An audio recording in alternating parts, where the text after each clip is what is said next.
Judge!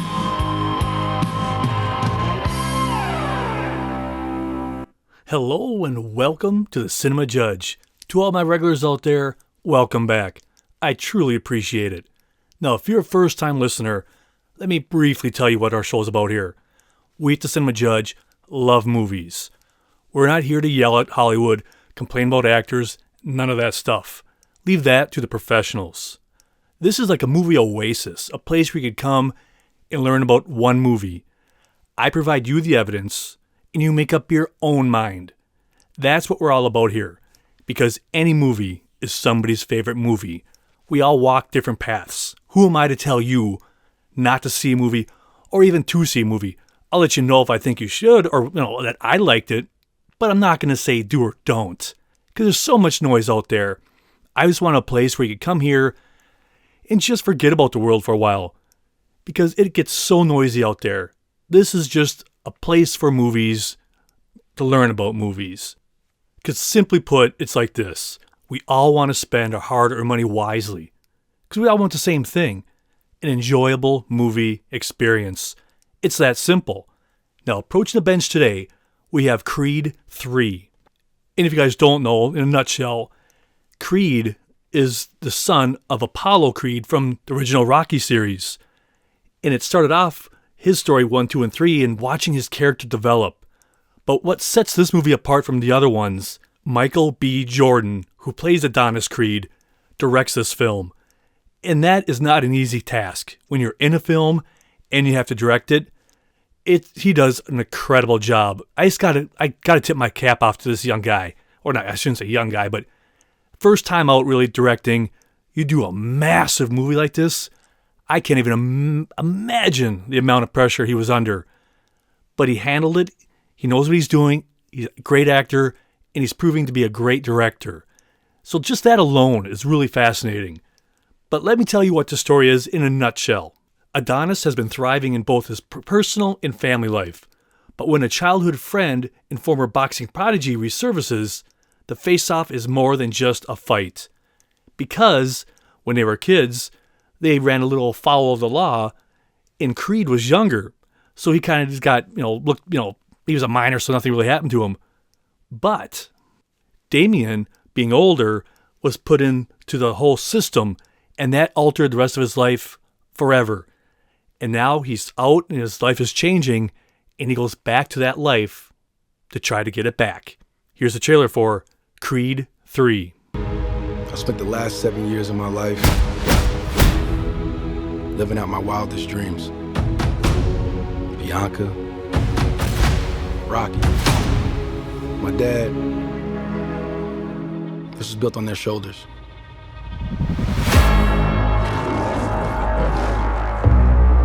Hey, my man, can I help you? Let me get an autograph. Nah, I ain't signing no autographs, but you get off my car.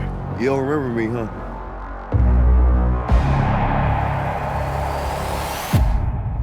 Damien. How long were you locked up? 18 years, bro. Just got out last week.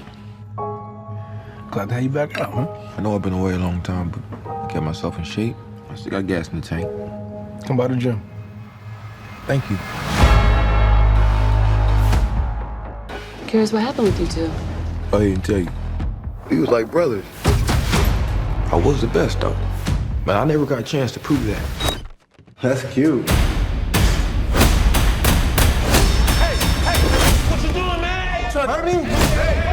I know what you're doing, Donnie. You don't owe this to nothing. Damien's fighting the world and he's trying to hurt people. I vouch for you. You think you mad? Try spending half your life in a cell. Watching somebody else live your life. I'm coming for everything. You threatening me? Something is going on with you. Damien was like family. Now we past talking. Then maybe you just have to find him. Do what I gotta do. Some of my methods you might disagree with me. These are family ties. I recognize mine. I know that they needed me. Post-traumatic stress, watch it manifest. Got my only fear. I ain't scared of death. Did you hear me yet? I ain't scared of death. Did you hear me yet? What you gonna do? Threaten to take my breath? I need you to let go of your fear. Let go of the guilt. Let go of whatever was and walk into what is. I fear those chains are breaking, yeah. I fear God, I don't fear death. I see those stripes and take a step.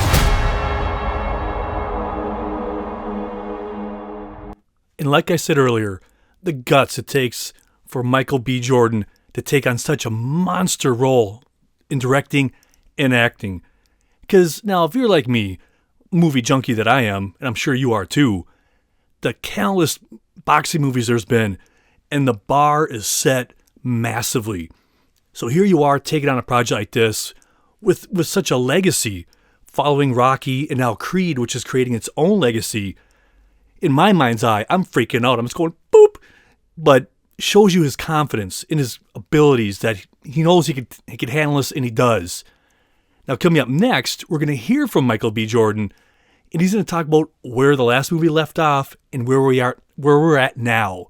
And then immediately after that, we're going to hear from writer Keenan Coogler, and he also addresses where he's at now, where his character's at, and sometimes the greatest challenges are dealing with the past. Where we left Adonis Creed and his family at the end of 2, we're at the gravesite for Apollo Creed, and I think Adonis finally, took the weight of his father and his trauma, his dad's trauma, off of his shoulders. I think he stopped blaming his dad for a lot of his current situation. So I think that was a big deal, for Adonis to address that.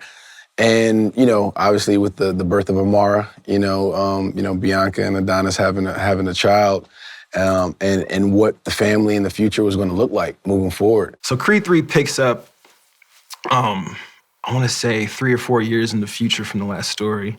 But when we find Adonis, he's a father, he's a businessman, he is a devoted husband to a working wife. He's all these things that we haven't seen him in the last couple movies. He's completed his journey. He's sort of made it to the top of the mountain, and he's looking for the next challenge. But it's not always that simple for him. And so the fun for our part was, where's that next threat coming from? And typically in those situations, they kind of come from your past. And like he mentioned, sometimes the past could be a beast no matter who you are, rich, famous, or not. And we always, from the outside, think, man, these people have it just easy, man. It's all, what are you complaining about? But when you get up there, higher you get, the pressure just mounts. And then sometimes your past just eats away at you. Everybody thinks you're perfect, and you still got to play the game, play the role, and it eventually just starts building up on you. So like with his interview that we just had, in his next scene, we're going to have Creed talking to his wife, and she just is telling him, you got to talk to me. He's like, no, that's in the past. I don't even want to talk about it. But they're having this real life discussion, not just like, oh, I'm a big shot and whatever, just do what I say. It's a scene about marriage and communication. And then during that conversation, their daughter is in their bedroom, and she's like, hey, you better pump the brakes, man. We don't want her seeing you like this, and all that stuff. So it's just an honest depiction of how real families work. And here's another cool side note. Their daughter is an actual deaf young girl. And that's just, it's not somebody playing a deaf child. She actually is in real life, and they had to learn some ASL just, for the role. But I just like that. The detail that they go to when making these kind of movies now, they actually get people who are playing those roles are that way. And it's just a real quick side note. That doesn't really matter here nor there. But here's that scene with Creed and his wife having that honest discussion. Is there something else you want to tell me? Dee, you have got to open up at some point. I don't know what else to tell you. I need to understand what is going on. Some sad story? You trying to feel sorry for me or something? I don't want to feel sorry for you. I want to understand you. I want to know what is going on with you in my house. I don't want to talk about anything. I've been trying to forget it. It's dead. Leave it. Let it lie. I'm not talking about no more.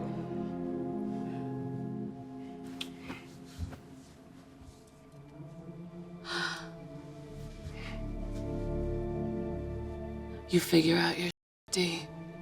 Because what cannot happen is her seeing you like this. Do you understand?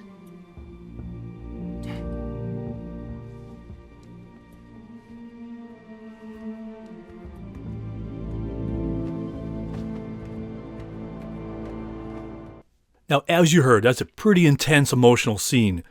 Now, put yourself in his position. Here you are doing this scene, just intense, and then you realize, oh, I'm directing this scene. I got to know. Step right back in that hat, look at the scene, see how it played, but also giving yourself an honest piece of direction. And I think that's the hardest thing for sometimes people who try to do both. Can they direct themselves? Are they allowing themselves to be critical of even their own performances? I don't know how that can be. I mean, I don't even know how that works. But that's the line you got to walk. And that just must be really difficult in my mind. Because when you're acting, you're focused. Okay, this is a really intense scene. But then, now I put on my director's hat. How did I do? Is that okay? How did everybody do? And then, boom, shift gears again for take 2, take 3. I just find that very fascinating. Now, coming up next, we're going to hear from Michael B. Jordan talking about being that this is his first time taking on this kind of movie directing, and it's how much he was really inspired by Ryan Coogler. And I just love these kind of stories. He talks about meeting him or when he was on the set one time, and then it's like, oh, I think I could do this. It's just a really cool interview. And immediately after that, we're going to hear from the incredibly talented Ryan Coogler, who did the story of this, and he helped produce it. But he talks about working with Michael B. Jordan and says, this is something you can do. For me, directing was something that I guess I didn't think was possible until, working with Ryan Coogler. I think the first time I stepped on set for Fruitvale Station and, seeing a young, black man, from similar places, around my age, directing a feature film, I saw myself in him. I was like, okay, if he can do it, I can do it. And he told me, hey, look, Mike, there's no right time for this. You've been on set, your entire life. So, when you find something that speaks to you, just jump for it and go for it. And that's kind of what happened around, Creed 3. I've been, quietly watching and learning and listening and kind of, putting, together, things that inspire me, that excite me, and hopefully finding a vehicle for it. And that's what I did with Creed 3. I knew from the moment that I met Mike that it was a matter of time before he would direct. He had a great understanding of story and an ambition to him. A point of view, a belief that certain stories should be out there and it should exist. So I was definitely encouraging him to go for it. And it's obviously no surprise to any of us how incredibly talented Michael B. Jordan is. And there was without a doubt that he was going to just nail this just like everything else he does.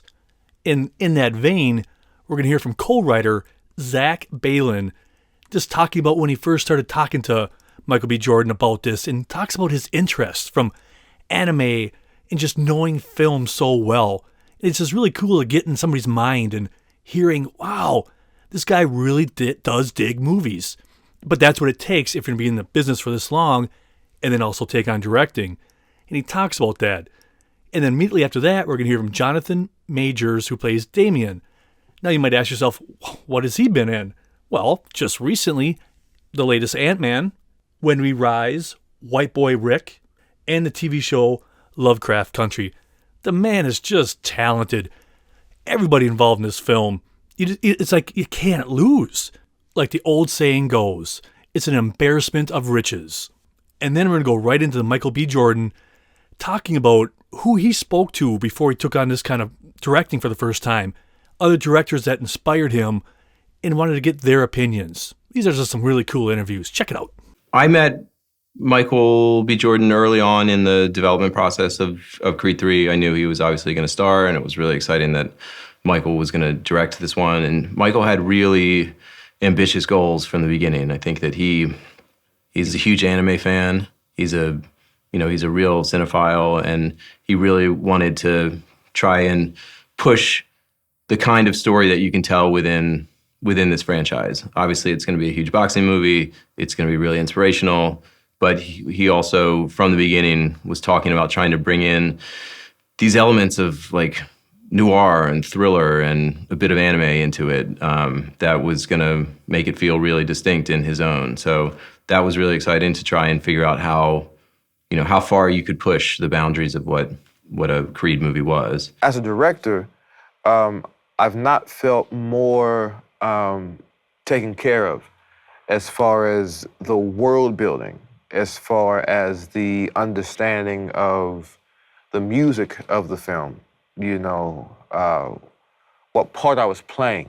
You know, it's never been so concrete in the best way, you know, and so there's a certain amount of faith you have in your director, you know. We worked in such a way where it was like, it's a real collaboration. You know, I think the best director is like, it's very much like a big brother, you know, or a good parent.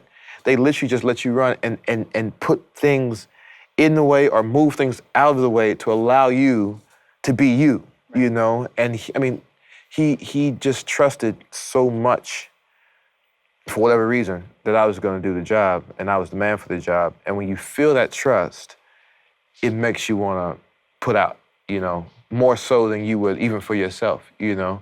It's kind of weird to me how our chemistry works. Like we actually really like each other. You know what I mean? Like my tail starts wagging when I see him. I'm like, oh, what's up, man? You know, how you doing? You know, it's I feel like boyhood friends. You know, we play boxers together, soldiers together, police officers. There's just a kindred spirit, you know, which is so strange because we're so close in age, you know, and so alpha in our own ways, and both young men yet, you know, and so the merging of these kingdoms, the merging of this, it's a real collaboration, you know, where 1 + 1 = 3, or 1 + 1 = Creed. I think I was eager to learn, to kind of start from, not ground zero, but ground zero, you know, in the sense of, you know, directing. You know, you know, the humility of knowing that you've never done something before and ready to learn, but then also the confidence of being on set, you know, for 20 years and having a understanding of what comes with the job. So being able to reach out to like the community of directors that I'd never worked with in a professional capacity, but were you know, very open and willing to pass on knowledge and gems, you know, to me, you know, from, you know, David O. Russell to Bradley Cooper to Denzel, you know, Stephen Caple, Ryan Coogler, you know, the list goes on. Jon Favreau. You know, I've been blessed to have, you know, people who've, you know, done it once or twice, and especially from, you know, an actor-director perspective, you know, and directing themselves. And that was a challenge that I knew I had in front of me. So to be able to lean on them and be available for any questions that I've had, it was priceless. Now, what we have next is a featurette. You know, in this featurette, you're going to hear interviews from Michael B. Jordan and a treasure of other people. But within those interviews, there's going to be clips of the movie and on the set footage. That's what the studio sends me. It's like a mini commercial talking about a certain topic that they want to discuss. This one is his directing. And now, most of you, if you've listened to the show before, you know this is a TV show before it's the podcast. I always make the TV version, I get rid of the video, and I make it into a podcast. That's how this works. So if you want to watch sometimes the TV version of this, I'll give you that website at the end of the show. Because sometimes when you're listening to it, you're like hearing all these things in the background. Like, what's going on? Well, that's intersplicing of scenes, on the set stuff, etc. And just a side note on all this, that in these interviews, there are going to be little segments, little clips of longer interviews maybe you've already heard or you might hear later on. That's kind of how they do it. They snippet some of the interviews into really small segments. So I'm not just being lazy, it's just, or, you know, whatever on purpose. It's just that's how these things are set up.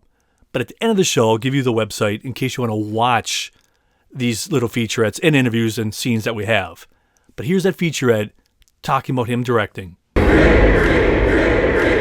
had a lot of years to develop Adonis Creed in front of the camera. I grew up with him, so I had a clear vision of what I wanted this story to be and where I wanted to see the Creed family go.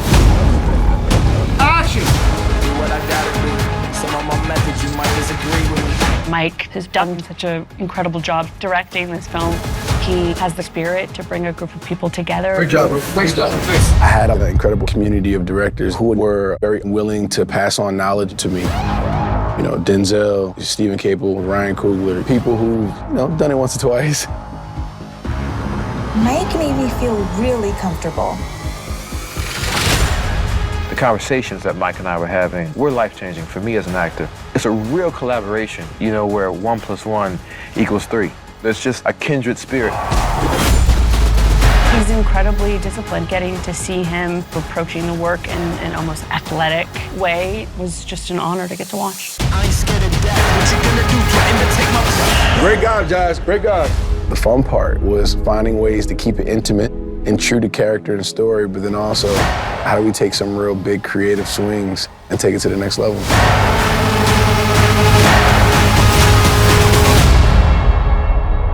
Now, if I've learned one thing doing this show, you come here for the interviews from the people participating in this project. So I'm just going to tell you who's coming up next, and I'm just going to play them back to back so I don't have to interrupt them.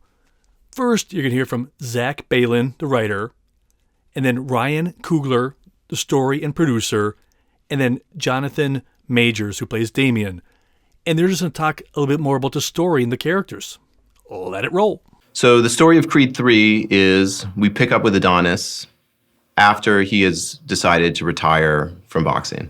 And he is at the pinnacle of his career. He is at the pinnacle of his marriage and his professional life. And he is trying to figure out what that means and what his responsibilities are moving forward. And into that moment of his life, a old friend, this guy Damien Anderson, who's played by Jonathan Majors, gets out of prison and comes back to reconnect with Adonis. And Damien's return brings up a lot of old baggage from these two fighters' life, and that Damien had been a fighter himself and had, in a lot of ways, unlocked that sport for Adonis. And now Damien is ready to reclaim some of the aspects of his career that he thinks have been stolen from him. And it becomes a very complicated story about what Adonis's responsibility towards helping Damien is, towards achieving his goals, and what Damien's ultimate motivations are, whether they're actually to fulfill something for himself or to take some vengeance against Adonis for things that he thinks he's responsible for. And it leads to, a really dramatic, compelling final fight that's, I think, is unlike anything in any other Creed films. So Adonis in Creed 3 has really had a very large transformation in his life. That when we met Adonis in Creed 1, he was very much a kid still. He was a young man who was really trying to figure out who he was. His father died in a boxing ring and was not there to raise him, and that has affected every aspect of his life. So in Creed 3, we really tried to focus on what it meant for Adonis to be a father and how that impacted his decisions to leave boxing. So at the beginning of Creed 3, Adonis retires, really with the intention of trying to be part of a family and be a father in the way that his father was never able to be for him. So Damien Anderson, played brilliantly by Jonathan Majors, is a friend of Adonis from his life before he was adopted. And I think that's the best way to describe him. He's a little older than Adonis. He was kind of his mentor, kind of a big brother to him.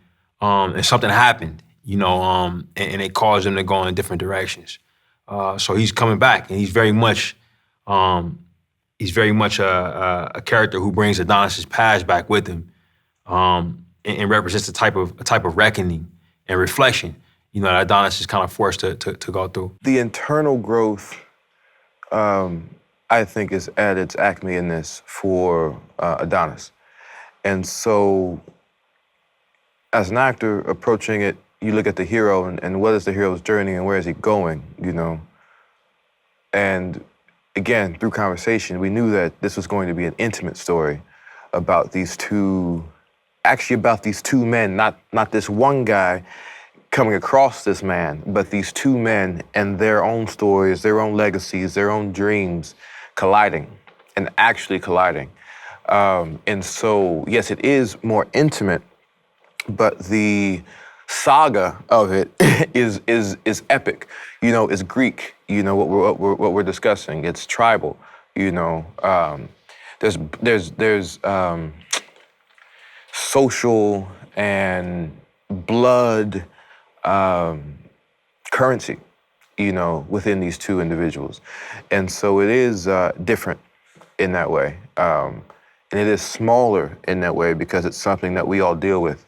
Every human being deals with that. You have a sibling, by blood or maybe just by relationship, which is the case of Damien and Donnie. The event that breaks us apart is actually, ironically, a moment of contaminated collaboration.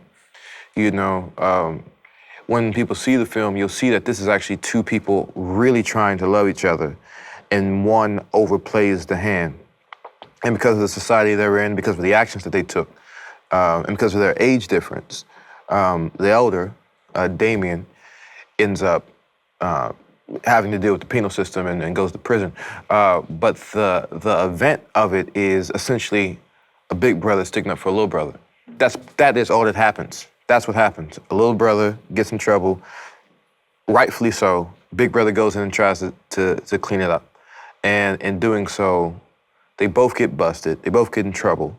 But the older brother has older consequences. And that puts Damien in the penal system. He's in prison 18, 20 years. While in there, he holds on to the brother love that is between him and Donnie. One of the things that they muse on and dream on and kept them afloat, when they were in the mud of poverty, of foster care, etc., at the Jeff, was this dream of the rumble in the jungle, Ali and Foreman. And they had that image, they had that dream, they shared that dream. And boxing for them was their ticket, and they were both incredible boxers. Damien, the stronger boxer, the older boxer, teaching the younger boxer, his younger brother, how to fight, and ultimately how to survive. So that dream and that relationship is held on to by Damien when he's incarcerated. The rumble in the jungle, getting to Africa, these are things that in my script I went, that's what this moment is, that's what this moment is, that's what I'm fighting to get, that's what I want. And I think we all can relate to that little concept in some way, shape, or form. It's such a difficult pill to swallow because we often have these dreams or an idea of what we wanted our life to be or what we thought it could be. You could go down that rabbit hole every day of your life. It doesn't do you any good because you can't go back. But it's just the idea of lost time. It's like you're going, where did it all go? Like the Pink Floyd song goes, 10 years have got behind you. No one told you when to run. You missed a starting gun, etc. You know what I mean? Something like that. But there comes that point in everybody's life. You're like, bugger, And so that's what's kind of like Damien's issue here. He's coming back after all this time has passed. And can he recapture it, or is it now just a lost dream? Now, in that situation, we have a scene here. And in the scene, Damien is standing by a car, and Creed is walking out. And he's like, hey, man, do you want an autograph? Come on, man, I don't do that. And then he realizes this is his childhood friend. And it's just kind of fun to see that dance happen. Hey, my man. Can I help you? Let me get an autograph. Nah, I ain't signing no autographs, but you get off my car. Oh, homie. You don't remember me, huh? Come a long way from bumming rides from your mom. Damn. Boy, you had me. Damien. Yeah, just got back to the hood, stopped by the old gym, but yeah, we upgraded a couple years ago. See. Damn, it's been a minute. In a minute. When you see that kind of scene, you play it in your own head thinking, what would I do? How would that scene play out if I was on either end of that situation? Somebody from childhood, and your lives completely went sideways. And it's just fun to watch those scenes play out. Now, up next, we have another featurette for you. And in this featurette, they're talking a little bit more about the story and where they're at now. And like once again before, you're going to hear clips from the movie, interviews, and all that jazz. Here it is. Adonis Creed has been defined by boxing his entire life. But is boxing all Adonis is? How do you raise the bar for the man that we've gotten to know throughout Creed 1 and Creed 2 and really take this franchise to the next level? Going into Creed 3. Adonis is a father, a husband, a better man, but there's secrets from his past his family doesn't know. Hey, my man, can I help you? You don't remember me, huh? Damien. Mike wanted to tell a story that honored the legacy of Rocky, but was different. And a big part of that was introducing Damien Anderson. How long were you locked up? 18 years, bro. I know I've been away a long time, but I still got gas in the tank. Come by the gym. Thank you. Adonis and Damien have a real past. They grew up as children together in a really tough environment. Curious what happened with you two? We was like brothers. I was the best, though. Man, I never got a chance to prove that. They shared this boxing dream together. So imagine what happens when you have to watch someone live that dream without you. It can breed resentment. Damien was like family. Hey, what you doing, man? Nah, we past talking. Then maybe you just have to find him. I had a clear vision of what I wanted this story to be. I grew up with Adonis Creed, so this opportunity to direct the third installment is so personal to me. Getting to see Mike approach directing in an almost athletic way was incredible to watch. Good. Working with Mike was a real collaboration. And when you feel that trust, it's the best gift an actor can have. Damien's fighting the world and he's trying to hurt people. This is a movie that lends itself to that big screen experience. The fights, the action, you want to see that up close and personal. I'm coming for everything. You threatening me? It's all on the line here. I ain't scared of death. What you gonna do? Threaten to take my blood? All roads led up to this moment, and we need to see what happens next.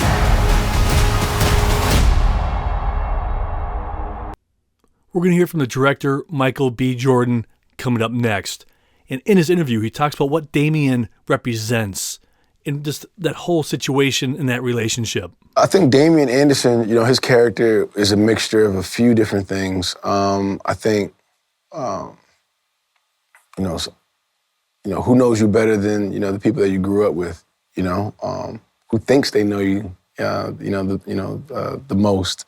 And how do we challenge Adonis in a way where it allows him to keep secrets and hold on to things that, the audience and the rest of his family doesn't know, but then also leave him room to be honest and to face his past in a way so he can able to move forward, with who he is.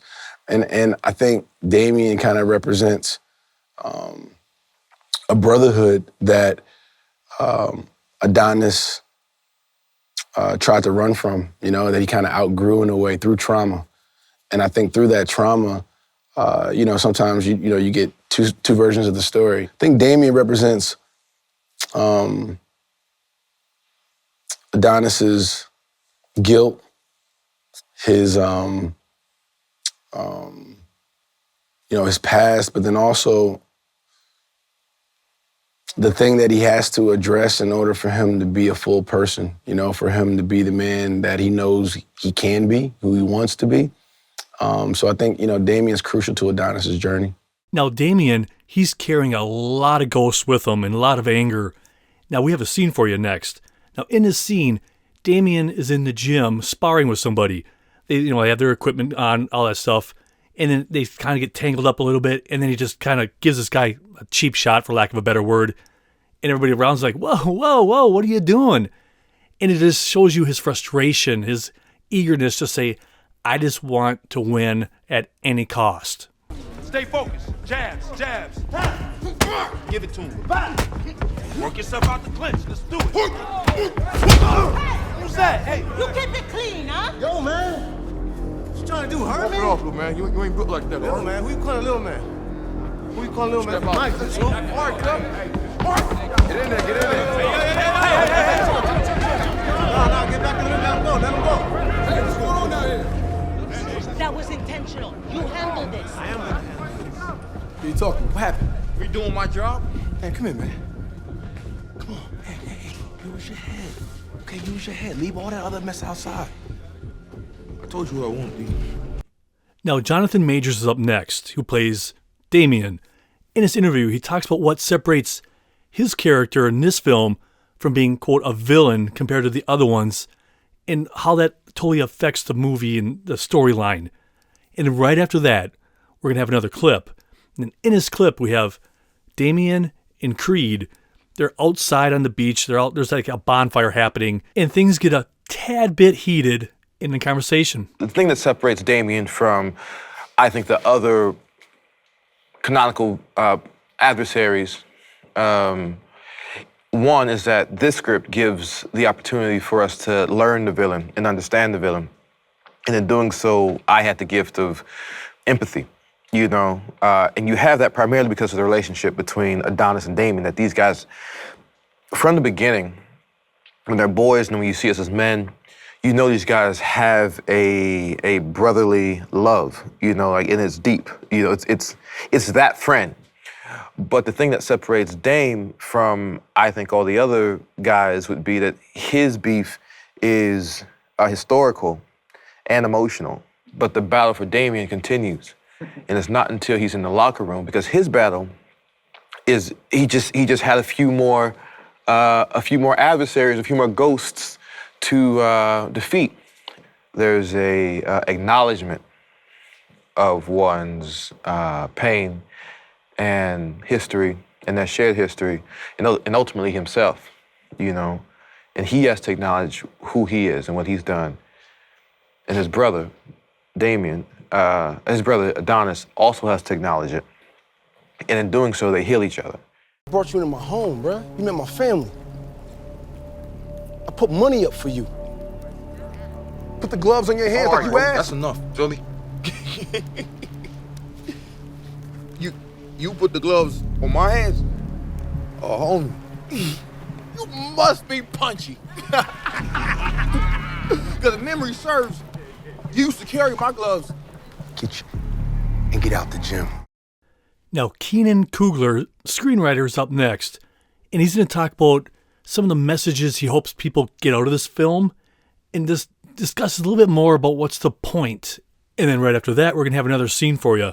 And in this scene, it's Creed and Damien, and they're having a discussion, and Damien's going, they're looking at the gloves of Apollo Creed. They're in this little, case.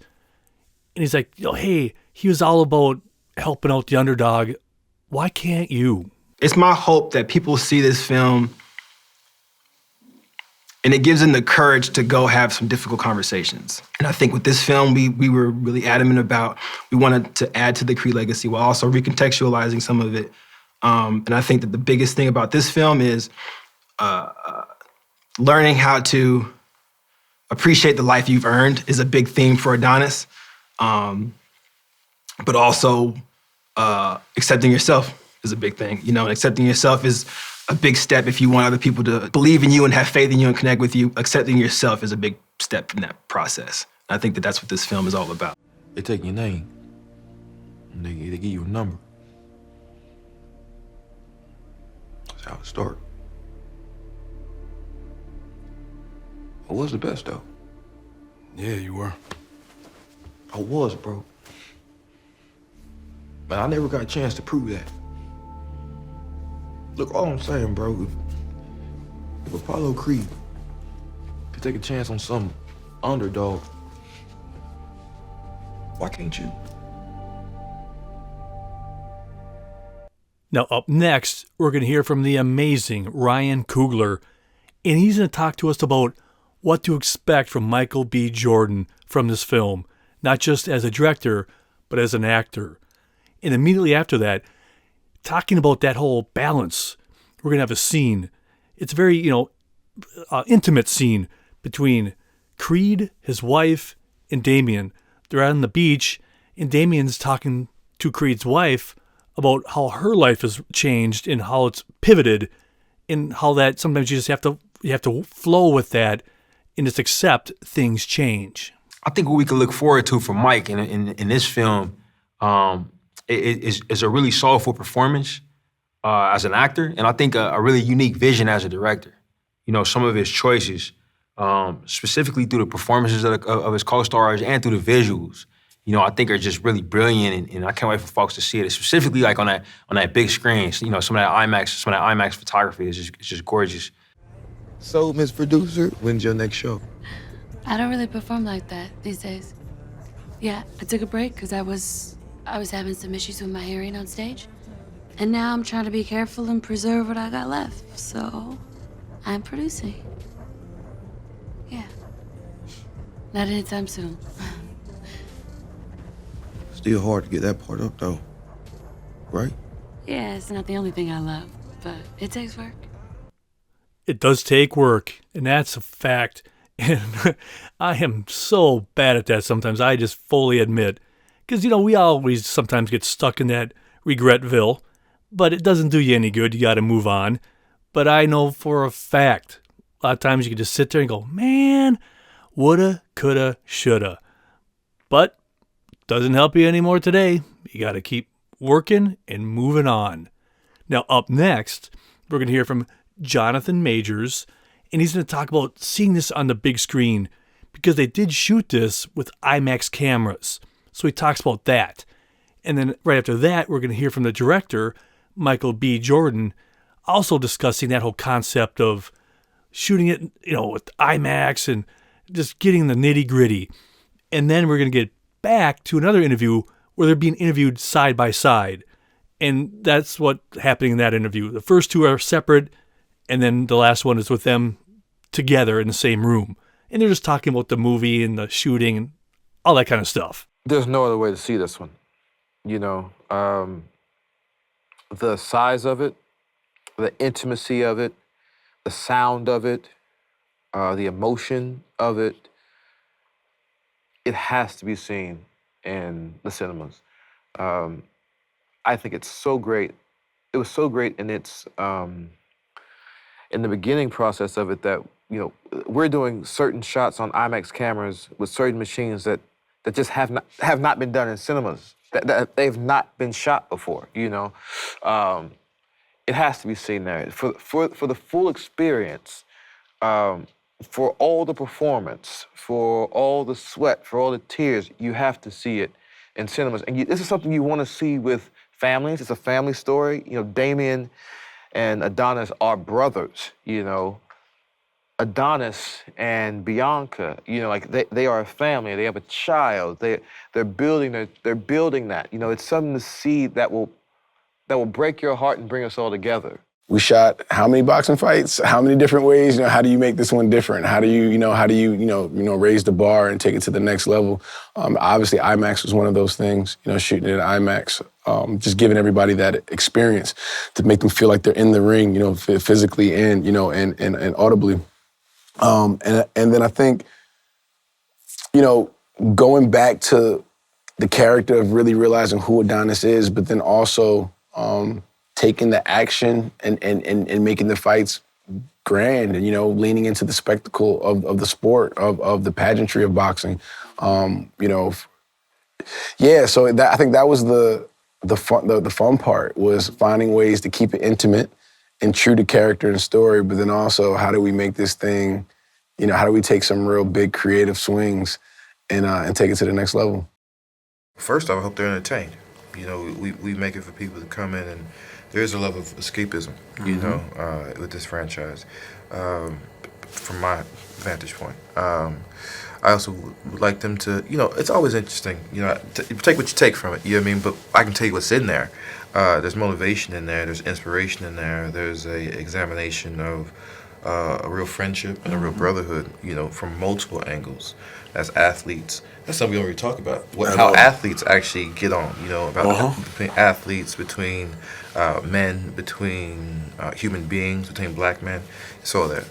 I want them to walk away and feeling like they can do anything.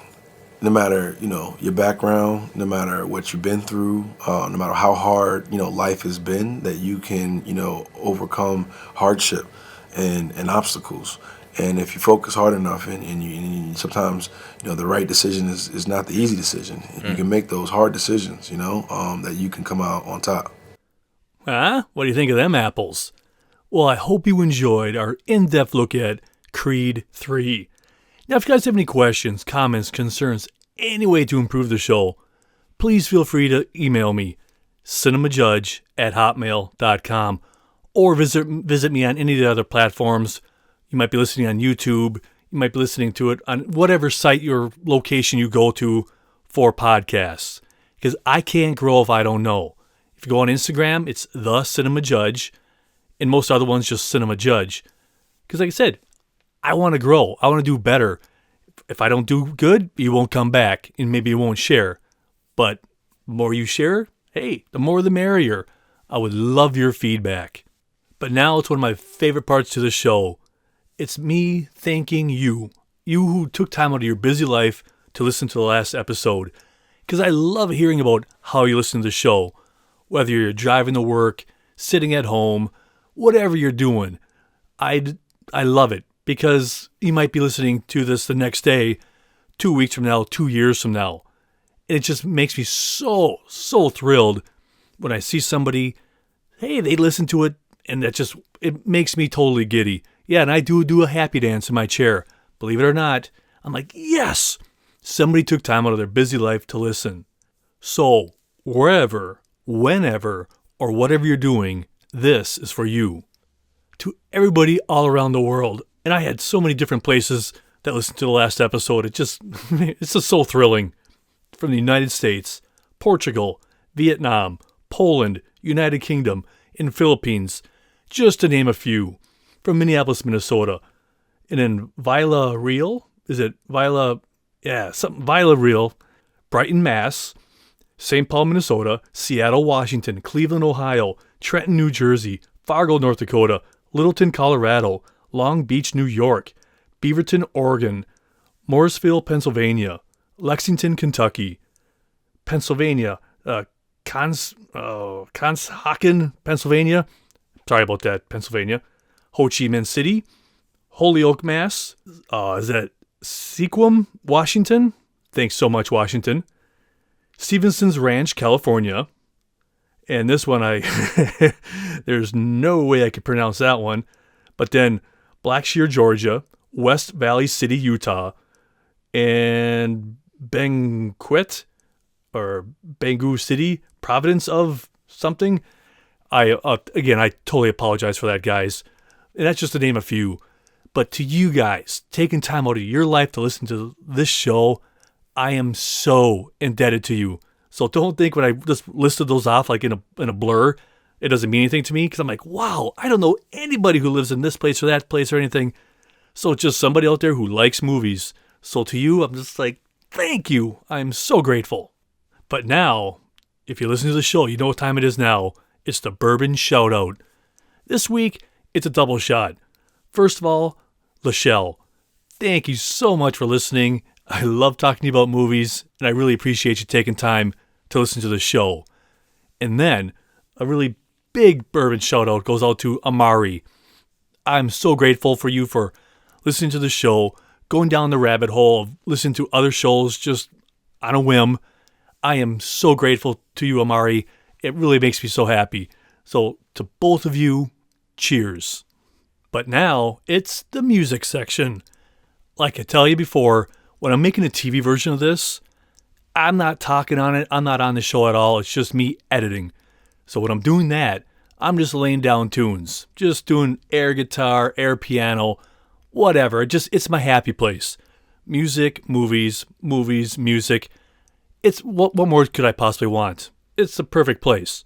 So when I'm doing that, I'm just finding tunes left and right. But every once in a while, I found this nice little comfortable groove that I just need something in the background that I know everything by heart. Because sometimes some episodes are harder than others, and I just don't want to be distracted too much. So this one I was like, well, I just want something that I know everyone by heart. so that I don't get tempted just to stop in the middle and just start jamming, because it's embarrassing. Sometimes I'm editing in my chair and the song comes on, I'm like, oh, sweet. And then there goes 5 minutes wasted of me just doing, well, embarrassing stuff with, singing along and whatever. I digress. So when I was making this one, I threw on just three of my just go-to ones that I know everything by heart. First, I threw down the Ultimate Bee Gees.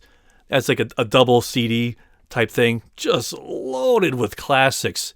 Can't go wrong with that one. And then the definitive collection for the Alan Parsons Project. I've mentioned both these bands before many times. And that also is a double album. And again, if you're never familiar with Alan Parsons Project, listen to that, the definitive collection. And that album cover, if you look for that, like when they show you a picture, it's like this little glass case on a beach, kind of broken with all these little relics inside of it. That's the best way I could describe it, I guess. But I can't even tell you how many times I've listened to that album. It's just perfect. Just the greatest hits. Not all the greatest hits, but most of them. And it's just fantastic. And then another one of my go-to, The Essential John Denver. Again, that's another double album. Again, every song is great. Just classics, some little hidden gems. I don't care. It's great stuff. So that's what I was throwing down when I was making the TV version of this. Now, speaking of the TV version of this, if you want to watch this anytime you want on demand, you go to either Bloomington, Minnesota's webpage or go to bit.ly/cinemajudge. bit.ly/cinemajudge. And then this and a whole bunch of other shows will be on demand if you want to watch them. But here's the deal on this particular episode. I finished the TV version just like a day before the movie was going to come out. And then more scenes were added, clips were added. So on the TV version, there won't be a lot of the scenes. There'll be the featurettes, but there won't be any of the scenes. Just so you know, you're like, hey, this guy lied. It's just because I submitted it before that stuff came out at the last second. Just to be a complete full clarity on that.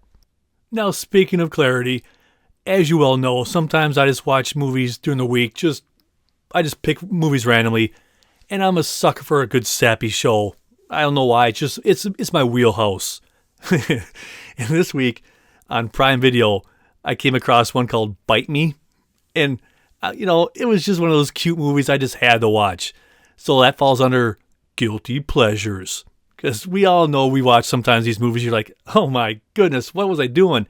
And I don't mean that in a bad way, because I thoroughly enjoyed it, and I enjoy these lower budget, I don't know, rom-com you could say. I don't even know if that's the right word for this one. But if you really want to just find something just light and fun and kind of unique, look it up, Bite Me. Well, that is it. My glass awaits. I'm thirsty. So cheers to you and to the movies. So until next time, be well, be good, and I'm gone. I'm Jeff. Thanks for listening to The Cinema Judge.